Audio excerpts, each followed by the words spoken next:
ദൈവത്തിൻ്റെ അതിപരിശുദ്ധമായ നാമം വാഴ്ത്തപ്പെടുമാറാകട്ടെ. അനുഗ്രഹപ്രദമായ ഈ നല്ല നിമിഷത്തിനായിട്ട് നമുക്ക് ദൈവത്തെ നന്ദിയോടെ സ്തുതിക്കാം. നമ്മൾ ദൈവത്തിൻ്റെ മാറ്റമില്ലാത്ത വചനം പഠിക്കുവാൻ തക്കവണ്ണം പോകുമ്പോൾ ദൈവത്തിൻ്റെ ആത്മാവ് നമ്മളിൽ പ്രവർത്തിപ്പാൻ തക്കവണ്ണം നമുക്കൊരു നിമിഷം കണ്ണുകളടയ്ക്കാം, പ്രാർത്ഥിക്കാം. മഹോന്നതങ്ങളിൽ വാസം ചെയ്യുന്ന അടിയങ്ങളുടെ കർത്താവേ, അടിയങ്ങളിതാ ദൈവമേ അപ്പൻ്റെ സന്നിധിയിലേക്ക് താഴ്മയായി കടന്നു വരുന്നു. കർത്താവേ, അങ്ങയുടെ ഭക്ഷണം ദൈവമേ, അങ്ങയുടെ വചനം ഞങ്ങൾ ഭക്ഷിപ്പാൻ തക്കവണ്ണം കടന്നു പോകുന്നു. അങ്ങ് ദൈവമേ കൂടെ ഇരുന്ന് വഴി നടത്തുമാറാകണമേ. ദൈവമേ, ഈ വചനം കേൾക്കുമ്പോൾ അത് ഞങ്ങളുടെ ഹൃദയങ്ങളിൽ ഒരു മാറ്റത്തിൻ്റെ അനുഭവം ഉണ്ടാക്കുവാൻ തക്കവണ്ണം അങ്ങ് സഹായിക്കണം. മാനവും മഹത്വവും അങ്ങെടുക്കണം. യേശുവിൻ്റെ നാമത്തിൽ തന്നെ ആമേൻ.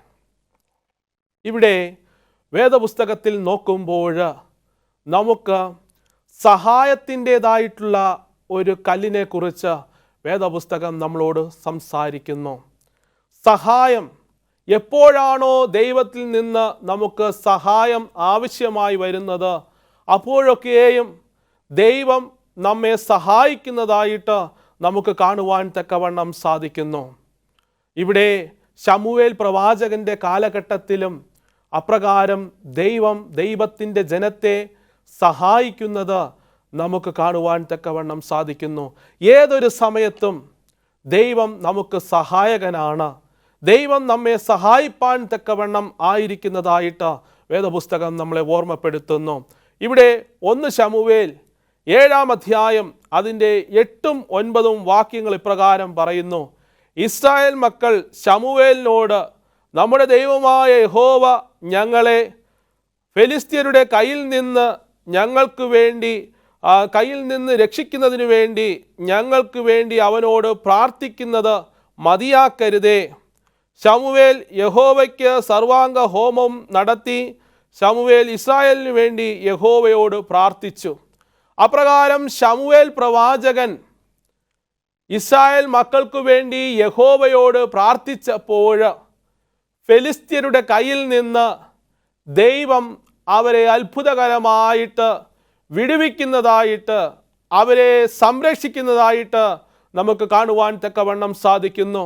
അതിനർത്ഥം നാം പ്രാർത്ഥിക്കുമ്പോൾ ദൈവം എപ്പോഴും നമുക്ക് സഹായകനായി കൂടെയിരിക്കുന്നു. നാം താഴ്മയോടുകൂടെ, നാം ദൈവകരങ്ങളിൽ ഇരുന്നു കൊണ്ട് താഴ്മയോടുകൂടെ ദൈവത്തോട് പ്രാർത്ഥിക്കുകയാണ് എങ്കിൽ തീർച്ചയായിട്ടും ദൈവം നമുക്ക് സഹായകനായി കൂടെയിരിക്കും. ദൈവം നമ്മെ കരുതുക തന്നെ ചെയ്യും. ശമൂവേൽ പ്രവാചകൻ ആ കാലഘട്ടത്തിൽ തന്നെ ദൈവം അവർക്ക് എത്രയോ പ്രാവശ്യം സഹായകനായി കൂടെയിരുന്നു. ഇസ്രായേൽ മക്കൾ പലപ്പോഴും വഴിതെറ്റിപ്പോകുന്നതായിട്ടുള്ള സാഹചര്യത്തിലും പലപ്പോഴും ദൈവത്തെ അറിഞ്ഞിട്ടും ദൈവത്തെ അറിയാതെ പോകുന്നതായിട്ടുള്ള സമയത്തും ദൈവം അവർക്ക് സഹായകനായി കൂടെയിരുന്നു. അബ്രഹാമിൻ്റെ ജീവിതത്തെക്കുറിച്ച് നമ്മൾ നോക്കുമ്പോൾ പലവിധമാകുന്ന പരീക്ഷണങ്ങൾ അവൻ്റെ ജീവിതത്തിൽ കടന്നു വന്നപ്പോൾ ആ സമയത്തൊക്കെയും ദൈവം അവന് സഹായകനായി കൂടെയിരുന്നു. ദൈവം അവനോട് കൂടെയിരുന്ന് അവനെ വഴി നടത്തുന്നതായിട്ട് നമുക്ക് കാണുവാൻ തക്കവണ്ണം സാധിക്കുന്നു. അവൻ്റെ വാഗ്ദത്ത പുത്രനായ ഇസഹാക്കിനെ യാഗം കഴിപ്പാൻ തക്കവണ്ണം മലയിലേക്ക് കൊണ്ടുപോയപ്പോൾ ആ യാഗമൃഗത്തിന് പകരം ഇസഹാക്കിനെ യാഗം കഴിക്കുവാൻ തക്കവണ്ണം അബ്രഹാം മുതിർന്നപ്പോഴും അവിടെ ഒരു കോലാട്ടിൻ കുട്ടിയെ ഒരുക്കി ദൈവം അവന് സഹായകനായിരുന്നതായിട്ട് നമുക്ക് കാണുവാൻ തക്കവണ്ണം സാധിക്കുന്നു. അതുപോലെ തന്നെ അബ്രഹാമിൻ്റെ വേലക്കാരിയായിരുന്ന ബാല്യക്കാരിയായിരുന്ന ഹാഗാർ ആ ഭവനം വിട്ട് ദൂരദേശത്തേക്ക് പോകുന്ന സമയത്ത് മരുഭൂമിയിൽ വെള്ളമില്ലാത്ത ഒരവസ്ഥയിൽ തൻ്റെ കുഞ്ഞ് മരിക്കുന്നത് കാണുവാൻ തക്കവണ്ണം കഴിയാതെ അവൾ ദൂരത്ത് മാറി നിന്ന് കുഞ്ഞിനെ മറ്റൊരു സ്ഥലത്തേക്ക് വച്ചതിന് ശേഷം അവൾ ദൂരത്ത് മാറി നിന്ന് കരഞ്ഞപ്പോൾ ആ കരച്ചിൽ കേട്ടുകൊണ്ട് ഹാഗാറിന് സഹായകനായിട്ട് ദൈവം കടന്നു വരുന്നതായിട്ട് നമുക്ക് കാണുവാൻ തക്കവണ്ണം സാധിക്കുന്നു. അപ്രകാരം ദൈവത്തിൻ്റെ മാറ്റമില്ലാത്ത വചനം നമ്മൾ കേൾക്കുമ്പോൾ നമുക്ക് കാണുവാൻ തക്കവണ്ണം സാധിക്കും, ദൈവം എപ്പോഴും ദൈവത്തിൻ്റെ കുഞ്ഞുങ്ങൾക്ക് സഹായകനായിരുന്നു. ദൈവം അവരെ സംരക്ഷിച്ച് മുന്നോട്ട് നയിക്കുന്നതായിട്ട്, അവരെ സഹായിക്കുന്നതായിട്ട് നമുക്ക് കാണുവാൻ തക്കവണ്ണം സാധിക്കുന്നു.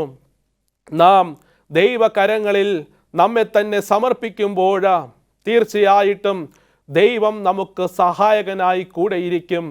അതുപോലെ തന്നെ ഇസഹാക്കിൻ്റെ ജീവിതത്തിലേക്ക് നമ്മൾ നോക്കുമ്പോൾ ഇസഹാക്കിനെ കുറിച്ച് നമുക്ക് മനസ്സിലാക്കുവാൻ സാധിക്കും. ഇസഹാക്കിൻ്റെ ജീവിതത്തിലും തനിക്കൊരു ഭാര്യയെ ആവശ്യമായിരുന്നപ്പോൾ അബ്രഹാമിൻ്റെ ബാല്യക്കാരൻ അതിനുവേണ്ടി കടന്നുപോയപ്പോൾ ദൈവം ആ ബാല്യക്കാരന് സഹായകനായിരുന്നു കൊണ്ട് അവിടെ കൃത്യമായിട്ടുള്ള ഒരു ഇണയെ തന്നെ കൂട്ടിച്ചേർക്കുന്നതായിട്ട് നമുക്ക് കാണുവാൻ തക്കവണ്ണം സാധിക്കും. അതിനർത്ഥം നമ്മളെപ്പോഴും ദൈവകരങ്ങളിൽ പ്രാർത്ഥനയോടുകൂടെ നമ്മൾ മുന്നോട്ട് പോകുകയാണ് എങ്കിൽ, നമ്മുടെ ജീവിതങ്ങളെ തന്നെ നമ്മൾ സമർപ്പിക്കുകയാണ് എങ്കിൽ തീർച്ചയായിട്ടും ദൈവം നമുക്ക് സഹായകനായിരിക്കും. അവിടെ അബ്രഹാമിൻ്റെ ബാല്യക്കാരൻ അവിടെ പ്രാർത്ഥിക്കുന്ന സമയത്ത്, ആ കാര്യസ്ഥൻ പ്രാർത്ഥിക്കുന്ന സമയത്ത് ദൈവം അവിടെ അടയാളങ്ങൾ സഹിതം അവിടെ ആ ഇസഹാക്കിൻ്റെ തുണയെ കണ്ടെത്തി കൊടുക്കുന്നതായിട്ട് നമുക്ക് കാണുവാൻ തക്കവണ്ണം സാധിക്കും. അപ്രകാരം ദൈവം എപ്പോഴും നമുക്ക് സഹായകനായി കൂടെയുണ്ട്. അതുപോലെ തന്നെ യാക്കോബിനെ കുറിച്ച് നമ്മൾ നോക്കുമ്പോഴും യാക്കോബ് പലവിധമാകുന്ന പ്രതിസന്ധിയിലൂടെ കടന്ന് അവൻ തൻ്റെ അമ്മായിയപ്പൻ്റെ അടുത്തേക്ക് കടന്നു പോകുമ്പോൾ അവിടെയും ചില പ്രതിസന്ധികളും പ്രശ്നങ്ങളും ഉണ്ടാകുമ്പോഴും അവിടെ യാക്കോബിന് സഹായകനായിട്ട് ദൈവം കൂടെ ഇരിക്കുന്നതായിട്ട് നമുക്ക് കാണുവാൻ തക്കവണ്ണം സാധിക്കുന്നുണ്ട്. യാക്കോബിൻ്റെ മടക്ക് യാത്രയിലും യേശാവിനെ കണ്ടുമുട്ടുന്ന സാഹചര്യത്തിലും നമ്രയുടെ തോപ്പിൽ വളരെയധികം വിഷണ്ണനായിട്ട് യാക്കോബ് ആയിരുന്ന സമയത്ത് ദൈവം അവന് സഹായകനായിരുന്നു കൊണ്ട് അവൻ്റെ പ്രാർത്ഥന ചെവിക്കൊള്ളുന്നതായിട്ട് നമുക്ക് കാണുവാൻ തക്കവണ്ണം സാധിക്കും. എന്തുകൊണ്ടാണ് ദൈവം അവിടെ കൂടെ ഇരിക്കുന്നത്, ദൈവം സഹായകനായിരിക്കുന്നത്? കാരണം ദൈവം നമ്മെ അത്രത്തോളം സ്നേഹിക്കുന്നു, ദൈവം അത്രത്തോളം നമ്മെ വഴി നടത്തുവാൻ തക്കവണ്ണം താല്പര്യപ്പെടുന്നു. തൻ്റെ ഒരു സൃഷ്ടി പോലും നഷ്ടപ്പെട്ടു പോകാതെ, ദൈവകരങ്ങളിൽ നിന്ന് നഷ്ടപ്പെട്ടു പോകാതെ അവരെല്ലാവരും മാനസാന്തരപ്പെട്ട് ദൈവത്തിൻ്റെ അരികിലേക്ക് കടന്നു വരുവാൻ തക്കവണ്ണം അവൻ കാത്തിരിക്കുകയാണ്. അപ്രകാരം നമ്മളും ദൈവസന്നിധിയിൽ നമ്മുടെ പാപങ്ങളെ ഏറ്റുപറഞ്ഞ് മാനസാന്തരത്തിൻ്റെ ഒരു അനുഭവത്തിൽ കടന്നു വന്ന് നമ്മുടെ പാപങ്ങളെ ഉപേക്ഷിച്ച് കർത്താവായ യേശുക്രിസ്തുവിനെ സ്വീകരിക്കുകയാണ് എങ്കിൽ ദൈവം സഹായകനായിരുന്നു കൊണ്ട് ദൈവം സമീപസ്ഥനായിരിക്കും. ദൈവം അപ്രകാരം നമ്മുടെ കരങ്ങളിൽ അവൻ്റെ കരങ്ങളിൽ നമ്മെ നയിപ്പാൻ തക്കവണ്ണം ആയിരിക്കുന്നു. ആ കരം പിടിച്ചുകൊണ്ട് നമുക്ക് മുന്നോട്ട് പോകാം. നമ്മുടെ ജീവിതങ്ങളിൽ പലവിധമാകുന്ന പോരായ്മകൾ ഉണ്ടാകാം. എന്നാൽ ആരും സഹായിക്കുവാനില്ലാത്ത സാഹചര്യങ്ങൾ ഉണ്ടാകാം. നമ്മൾ പലപ്പോഴും ആഗ്രഹിച്ചിട്ടുണ്ട്, ആരെങ്കിലും താങ്ങായിട്ടുണ്ടായിരുന്നു എങ്കിൽ കൊള്ളാമായിരുന്നു, ആരെങ്കിലും എൻ്റെ ജീവിത ഭാരങ്ങൾ വഹിക്കുവാൻ ഉണ്ടായിരുന്നു എങ്കിൽ കൊള്ളാമായിരുന്നു.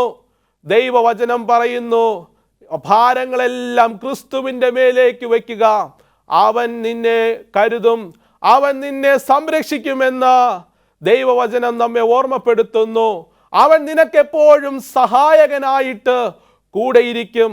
അവൻ നിനക്കെപ്പോഴും സഹായം നൽകിക്കൊണ്ട് നിന്നെ അനുദിനം വഴി നടത്തുമെന്ന് വേദപുസ്തകം നമ്മളെ ഓർമ്മപ്പെടുത്തുന്നു. അതുകൊണ്ട് നാം ഭാരപ്പെടേണ്ട കാര്യമില്ല, നാം പ്രയാസപ്പെടേണ്ട കാര്യമില്ല.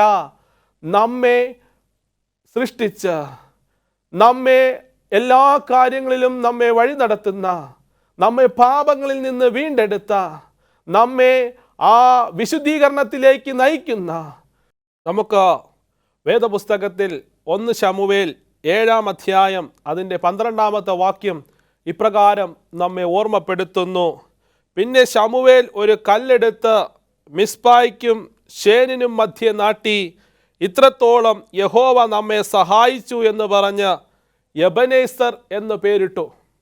അപ്രകാരം ഇസ്രായേൽ മക്കൾക്ക് പലവിധമാകുന്ന യുദ്ധങ്ങൾ വന്നപ്പോൾ, ഫെലിസ്ത്യര് അവരെ ആക്രമിച്ചപ്പോൾ, മറ്റ് പല രാജ്യക്കാരും അവരെ ആക്രമിച്ചപ്പോൾ ദൈവം അവർക്ക് സഹായമായി കൂടെയിരുന്നു.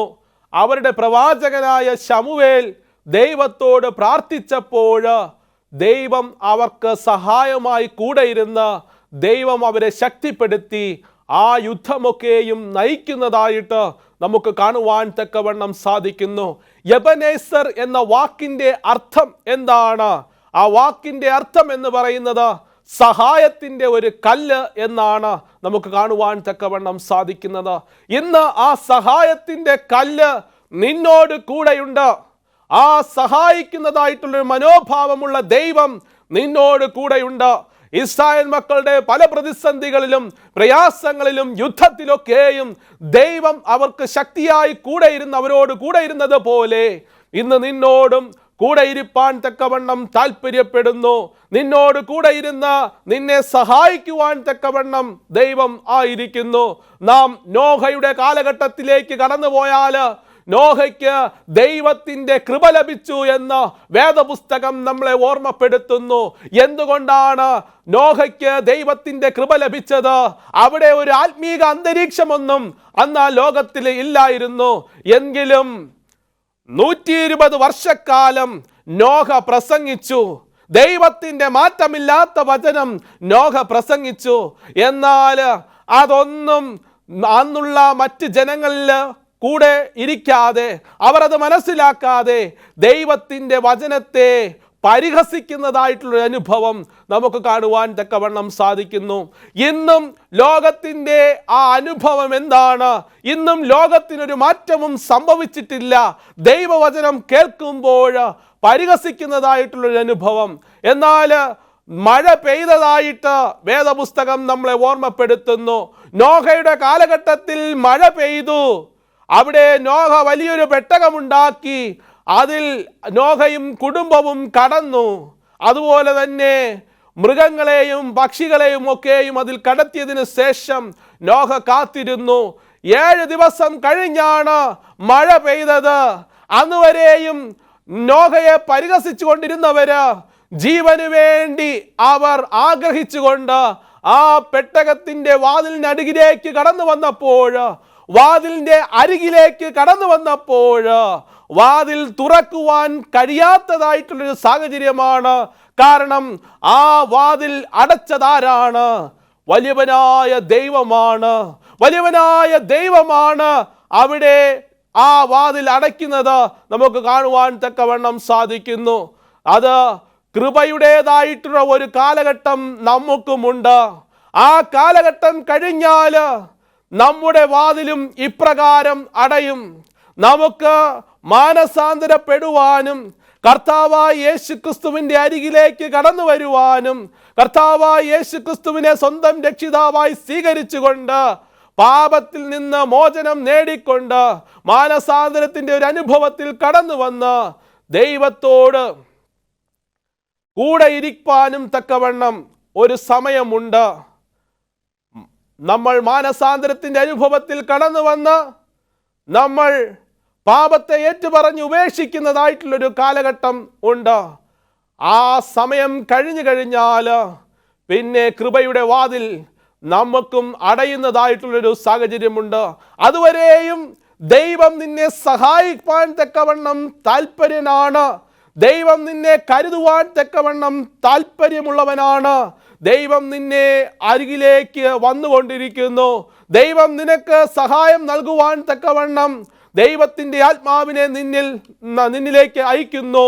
എന്നാൽ പലപ്പോഴും നമ്മൾ ദൈവവചനം പരിഹസിക്കുകയും ദൈവത്തെ പരിഹസിക്കുന്നതായിട്ടുള്ള അനുഭവത്തിലൂടെയാണ് കടന്നു പോകുന്നത്. അബ്രഹാമിൻ്റെ ബാല്യക്കാരിയായിരുന്ന ആ ഹാഗാർ മരുഭൂമിയിലേക്ക് കടന്നുപോയപ്പോൾ തൻ്റെ കുഞ്ഞിൻ്റെ മരണം കാണാതെ ഇരിപ്പാൻ തക്കവണ്ണം അവൾ ആ കുഞ്ഞിനെ ദൂരത്ത് മാറ്റിയിരുത്തിയതിനു ശേഷം അവൾ മാറി നിന്ന് കരഞ്ഞപ്പോൾ അവൾക്ക് വേണ്ടി സഹായം നൽകിയതായിട്ടുള്ള ഒരു ദൈവം ഉണ്ട്. അവളെ സഹായിച്ച് അവർക്ക് ആവശ്യമായിട്ടുള്ള ജലം നൽകി അവരെ നയിക്കുന്നതായിട്ടുള്ളൊരു ദൈവമുണ്ട്. അതുപോലെ നമ്മൾ വേദപുസ്തകത്തിലുടനീളം നോക്കിക്കഴിഞ്ഞാൽ അനേകം ആളുകൾ, അനേകം ദൈവത്തിൻ്റെ വിശുദ്ധന്മാര്, ദൈവത്തെ അനുസരിച്ചതായിട്ടുള്ള ദൈവത്തിൻ്റെ കുഞ്ഞുങ്ങൾ, ദൈവത്തിൻ്റെ പൈതങ്ങൾ, അവരപ്രകാരം ദൈവത്തിൻ്റെ സന്നിധിയിൽ ആയിരുന്നപ്പോൾ ദൈവം അവർക്ക് സഹായകമായി കൂടെയിരുന്നു. പലവിധമാകുന്ന പ്രതിസന്ധികളും പ്രയാസങ്ങളും യുദ്ധങ്ങളും ഒക്കെയും വന്നപ്പോൾ അവർക്ക് ദൈവം സഹായകനായി കൂടെയിരുന്നു. ദൈവം അപ്രകാരം സഹായകനായി കൂടെ ഇരുന്നപ്പോൾ അനേകം കാര്യങ്ങൾ ചെയ്യുവാൻ തക്കവണ്ണം അവർക്ക് സാധ്യമായി തീർന്നു. എന്നെ കേൾക്കുന്ന ദൈവത്തിൻ്റെ ജനമേ, ആവർത്തന പുസ്തകത്തിൽ പറയുന്നു, ദൈവം നിനക്ക് അനുകൂലമാണെങ്കിൽ പ്രതികൂലം ആര്? നിന്നെ സഹായിപ്പാൻ തക്കവണ്ണം ദൈവം തയ്യാറാണ് എങ്കിൽ നിന്നെ നശിപ്പിപ്പാൻ തക്കവണ്ണം ആർക്കും സാധിക്കുകയില്ല. നീ പാപത്തിൻ്റെ വഴിയിൽ ജീവിക്കാതെ ദൈവത്തിൻ്റെ അരികിലേക്ക് കടന്നു വരികയാണെങ്കിൽ, പ്രാർത്ഥനയോടുകൂടെ ദൈവത്തിൻ്റെ സഹായത്തിന് വേണ്ടി അപേക്ഷിക്കുകയാണ് എങ്കിൽ, ഉപേക്ഷിക്കാതെ നിന്നെ കരുതുന്ന ഒരു ദൈവമുണ്ട്, നിന്നെ സഹായിക്കുന്ന ഒരു ദൈവമുണ്ട്. ആ ദൈവത്തിൻ്റെ അരികിലേക്ക് കടന്നു വരിക. ദൈവം അപ്രകാരം നിന്നെ ഓർമ്മപ്പെടുത്തുന്നു. ദൈവത്തിൻ്റെ മാറ്റമില്ലാത്ത വചനം അയച്ച് വീണ്ടും വീണ്ടും നിന്നെ ഓർമ്മപ്പെടുത്തുന്നു.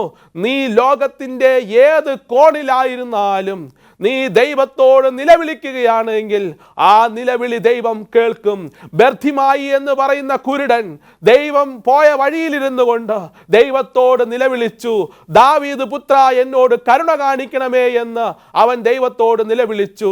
ദൈവം ആ സമയത്ത് യാത്ര ചെയ്യുകയായിരുന്നു.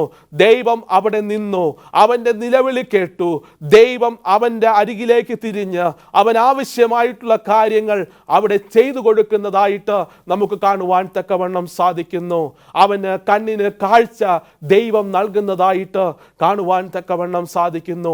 അങ്ങനെ നമ്മെ സഹായിക്കുന്ന ഒരു ദൈവമാണ് നമ്മോട് കൂടെയുള്ളത്. നമ്മുടെ ഏതാവശ്യത്തിലും എന്തു തന്നെയായിരുന്നാലും നമ്മൾ മനസ്സ് മടിക്കാതെ ദൈവത്തിൻ്റെ കരങ്ങളിൽ ഇരുന്നു കൊണ്ട് നാം പ്രാർത്ഥനയോടുകൂടെ ദൈവത്തോട് സഹായം അഭ്യർത്ഥിക്കുകയാണ് എങ്കിൽ ദൈവം തീർച്ചയായിട്ടും അപേക്ഷിക്കുന്നവനെ ഉപേക്ഷിക്കാത്ത ഒരു ദൈവമാണ്. ആ ദൈവം നമ്മെ സഹായിക്കും, ആ ദൈവം നമ്മെ കരുതും, ആ ദൈവം നമ്മെ വഴി നടത്തും. നമ്മൾ എന്ത് പ്രതിസന്ധിയിലായിരുന്നാലും, ഏത് കടഭാരങ്ങളിലായിരുന്നാലും, ഏത് രോഗത്തിൻ്റെ അവസ്ഥയിലായിരുന്നാലും നാം ദൈവത്തോട് പ്രാർത്ഥിക്കുക. തീർച്ചയായിട്ടും ഒരു വഴി തുറക്കുക തന്നെ ചെയ്യും. ഇന്ന് ഹൃദയ സംബന്ധമായിട്ട് എത്രയോ രോഗികൾ പ്രയാസപ്പെടുന്നു. ഇന്ന് എത്രയോ രോഗികൾ അവരുടെ ഭാരത്തിൻ്റെ നടുവിൽ ആയിരിക്കുന്നു. നീ ദൈവത്തോട് സഹായം അഭ്യർത്ഥിച്ചിട്ടുണ്ടോ? കൃത്യസമയമാകുമ്പോൾ ഡോക്ടറിനെ കാണുവാൻ തക്കവണ്ണം കൃത്യസമയത്ത് അപ്പോയിൻമെൻ്റ് എടുത്ത് നീ അവിടെ ചെല്ലുന്നു. എന്നാൽ ആ രോഗത്തിന് സൗഖ്യം വരാതെ നീ മടങ്ങി ഭവനത്തിലേക്ക് വരുമ്പോൾ നിന്റെ ഹൃദയം ഭാരപ്പെടുന്നു. എന്നാൽ ദൈവവചനം തുറന്നു വെച്ച് ഒരു നിമിഷം വായിച്ച് ഒരു നിമിഷം ദൈവത്തോട് നീ അപേക്ഷ കഴിച്ചിട്ടുണ്ടോ? നീ ദൈവത്തോട് പ്രാർത്ഥിച്ചിട്ടുണ്ടോ? നിന്റെ രോഗം ദൈവത്തോട് സംസാരിച്ചിട്ടുണ്ടോ? അപ്രകാരം ദൈവത്തോട് സംസാരിക്കുകയാണെങ്കിൽ തീർച്ചയായിട്ടും അവൻ നിനക്കൊരു സഹായകനായി കൂടെ ഇരിക്കും. അവൻ നിന്നെ കരുതുക തന്നെ ചെയ്യും. ഇവിടെ എബ്രായർക്കെഴുതിയ ലേഖനം 13-ാം അധ്യായം അതിൻ്റെ 6-ാമത്തെ വാക്യം പറയുന്നു, ആകയാൽ കർത്താവ് എനിക്ക് തുണ, ഞാൻ പേടിക്കയില്ല. മനുഷ്യൻ എന്നോട് എന്ത് ചെയ്യും? നമുക്ക് ധൈര്യത്തോടെ പറയാം. അപ്രകാരം കർത്താവ് നിനക്ക് തുണയായിരുന്നാൽ ഈ മനുഷ്യർ എന്ത് ചെയ്യും? അല്ലെങ്കിൽ സാത്താൻ നിന്നെ എന്ത് ചെയ്യും? ഒന്നും ചെയ്യുവാൻ തക്കവണ്ണം സാധിക്കുകയില്ല. ദൈവം നിനക്ക് അനുകൂലമായിരുന്നാൽ, ദൈവം നിനക്ക് സഹായകനായിരുന്നാൽ ഒന്നും തന്നെ നിന്നെ ചെയ്യുവാൻ തക്കവണ്ണം അവർക്ക് സാധ്യമില്ല. കാരണം ദൈവത്തിൻ്റെ മാറ്റമില്ലാത്ത വചനം പറയുന്നു, നേരും നിഷ്കളങ്കനുമായിട്ടുള്ള ഒരു വ്യക്തി ഉണ്ടായിരുന്നു. ഇയ്യോബ്, ആ ഇയ്യോബിനെ ദൈവം വേലികെട്ടി സൂക്ഷിച്ചതായിട്ട് വേദപുസ്തകം നമ്മളെ ഓർമ്മപ്പെടുത്തുന്നു. അതുപോലെ ദൈവം നിന്നെ വേലികെട്ടി സൂക്ഷിക്കുന്ന ഒരനുഭവമുണ്ട്. ഇയ്യോബിനെ എപ്രകാരമാണോ വേലികെട്ടി ദൈവം സൂക്ഷിച്ചത്, അതുപോലെ നിന്നെയും സംരക്ഷിക്കും. അത് ദൈവം നിനക്ക് എപ്പോഴും സഹായകനായി കൂടെയിരിക്കുന്നു. ദൈവം നിന്നെ കരുതുവാൻ തക്കവണ്ണം ആയിരിക്കുന്നു. നീ തയ്യാറാണോ? നീ നിന്റെ ഭാരങ്ങൾ ദൈവത്തിൻ്റെ കരങ്ങളിൽ നൽകുവാൻ തക്കവണ്ണം നീ തയ്യാറാണോ? കർത്താവായി യേശു ക്രിസ്തുവിനെ സ്വന്തം രക്ഷിതാവായി സ്വീകരിച്ച് നിന്റെ ജീവിതത്തിൽ ഒരു മാറ്റത്തിൻ്റെ അനുഭവം കൊണ്ടുവരുവാൻ തക്കവണ്ണം നീ തയ്യാറാണോ? നീ ദൈവത്തിൻ്റെ അരികിലേക്ക് നോക്കിക്കൊണ്ട് ദൈവമേ എന്നെ സഹായിക്കണമേ എന്ന് നിലവിളിക്കുവാൻ തക്കവണ്ണം നീ തയ്യാറാണോ? അപ്രകാരം നീ ദൈവകരങ്ങളിൽ ഇരുന്നു കൊണ്ട് നീ നിലവിളിക്കുവാൻ തയ്യാറാണെന്ന് ഉണ്ട് എങ്കിൽ തീർച്ചയായിട്ടും ആ ദൈവിക കരം, സഹായിക്കുന്ന കരം, എബനേസർ എന്ന കല്ല് നിന്റെ അരികിലേക്ക് കടന്നു വരും. ആ സഹായത്തിൻ്റെ കല്ല് നിന്റെ അരികിലേക്ക് കടന്നു വന്ന് നിന്നെ സഹായിക്കും. അപ്രകാരം നിന്റെ ജീവിതങ്ങളെ ദൈവകരങ്ങളിലേക്ക് സമർപ്പിക്കുക. ദൈവം നിന്നെ സഹായിക്കുവാൻ തക്കവണ്ണം തയ്യാറാണ്. ദൈവം നിന്നെ വഴി നടത്തുവാൻ തക്കവണ്ണം തയ്യാറാണ്. ഈ ലോകത്തിൽ എന്ത് തന്നെ നിനക്ക് പ്രതിബന്ധമായിട്ട് വന്നിരുന്നാലും, ഏത് സാഹചര്യം ഉണ്ടായിരുന്നാലും ദൈവം നിന്നെ അതിലൂടെ വഴി നടത്തും. അവൻ നിന്നെ വഴി നടത്തുന്ന ദൈവമാണ്. അവൻ നിന്നെ കരുതുന്ന ദൈവമാണ്. അവൻ നിന്നെ സഹായിക്കുന്ന ദൈവമാണ്. ആ ദൈവത്തിൻ്റെ കരങ്ങളിലേക്ക് നിന്നെ തന്നെ സമർപ്പിക്കുക. അപ്രകാരം ദൈവവചനം ഓർമ്മിപ്പിക്കുന്നത് പോലെ ഇസ്രായേൽ മക്കൾക്ക് പല യുദ്ധങ്ങളും ഉണ്ടായി. ആ യുദ്ധത്തിലൊക്കെയും ദൈവം കൂടെയിരുന്ന് അവരെ വഴി നടത്തി. ദൈവം അവർക്ക് സഹായകനായി കൂടെയിരുന്നു. ദൈവം അവർക്ക് മുന്നമേ നടന്നു. എല്ലാ കാര്യങ്ങളും അവർക്ക് കൃത്യമായിട്ട് ഒരുക്കി കൊടുത്തു. അപ്രകാരം ഇന്ന് നിന്നെയും ദൈവം വിളിക്കുന്നു. നീ ദൈവത്തെ വിളിച്ചുകൊണ്ട്, ദൈവത്തോട് അപേക്ഷിച്ചുകൊണ്ട് നീ ദൈവത്തിൻ്റെ സഹായത്തിനായി അപേക്ഷിക്കുകയാണെങ്കിൽ തീർച്ചയായിട്ടും അവൻ ഉത്തരമരുളും. അവൻ നിന്നെ സഹായിക്കും. അവൻ നിന്നെ വഴി നടത്തും. തീർച്ചയായിട്ടും അവൻ നിന്നെ കരുതും എന്ന് പറഞ്ഞുകൊണ്ട് ഞാൻ എൻ്റെ വാക്കുകളിൽ നിന്ന് ഉപസംഹരിക്കുന്നു. ദൈവം നമ്മെ ധാരാളമായി അനുഗ്രഹിക്കുമാറാകട്ടെ. നമുക്ക് പ്രാർത്ഥനയോടുകൂടെ ദൈവസന്നിധിയിലേക്ക് ആയിരിക്കാം. തീർച്ചയായിട്ടും നമ്മുടെ പ്രാർത്ഥനകൾ ദൈവം കേൾക്കുമാറാകട്ടെ. നമ്മുടെ പ്രാർത്ഥനകൾ ദൈവം കേട്ടുകൊണ്ട് നമുക്ക് ഉത്തരമരുളുമാറാകട്ടെ എന്ന് പറഞ്ഞുകൊണ്ട് ഞാൻ എൻ്റെ വാക്കുകൾ ഉപസംഹരിക്കുന്നു. ദൈവം നമ്മെ ധാരാളമായി അനുഗ്രഹിക്കുമാറാകട്ടെ. ആമേൻ.